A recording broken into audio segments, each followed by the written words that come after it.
철창 안으로 들어가 머리를 쓰다듬고 있었다. 옆에서 다른 개가 짖었고 나는 손을 가져가 냄새를 맡게 했다.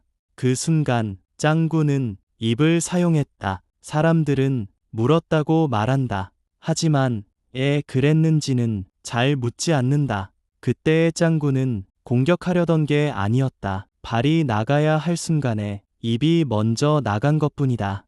나도 놀랐고 화가 났고 아이를 다그쳤다. 짱구도 나에게 성질을 냈다.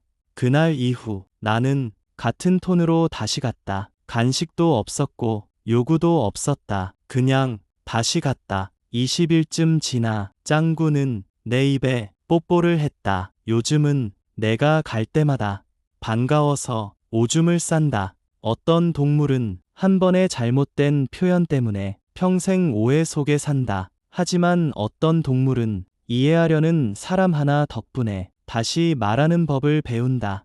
짱구와의 관계 속에서 내가 배운 것들. 첫 번째, 행동은 성격이 아니라 결과다.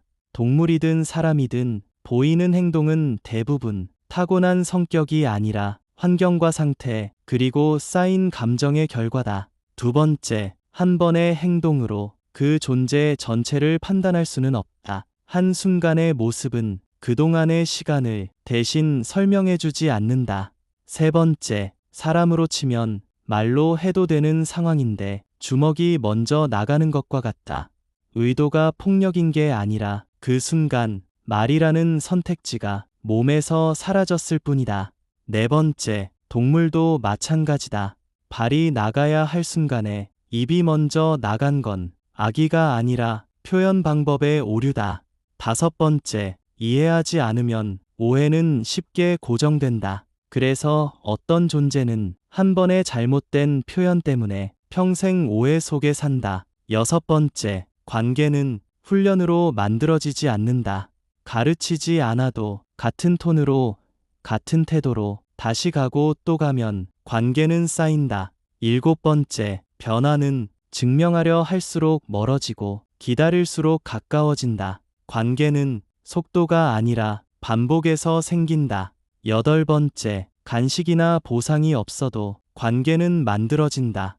요구하지 않고 곁에 있는 시간이 반복되면 동물은 스스로 선택한다. 아홉 번째, 먼저 다가오고, 먼저 손을 내밀고, 먼저 신뢰하는 쪽은 항상 안전하다고 느낀 쪽이다.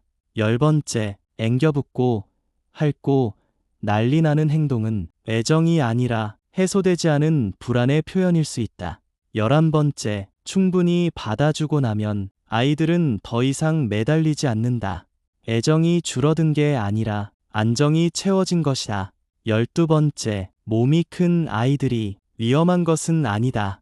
그들은 감정을 그 크기 그대로 표현할 뿐이다. 13번째, 조절을 배울 기회가 없었을 뿐 의도가 거친 경우는 드물다. 조금만 기다려주고 순서를 알려주면 오히려 이해는 더 빠르다. 14번째, 보호소에서 아이들이 예민해 보이는 이유는 분명하다.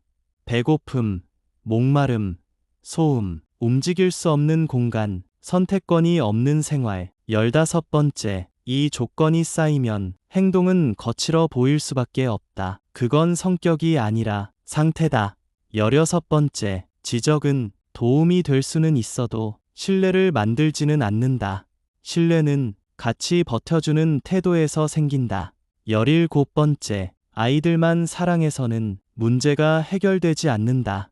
그들을 돌보는 사람도 사람으로 존중받아야 아이들에게 여유가 생긴다. 18번째, 버려짐은 악의의 결과가 아니라 지침과 피로의 결과다. 지친 감정은 말하지 못하는 존재에게 가장 먼저 향한다.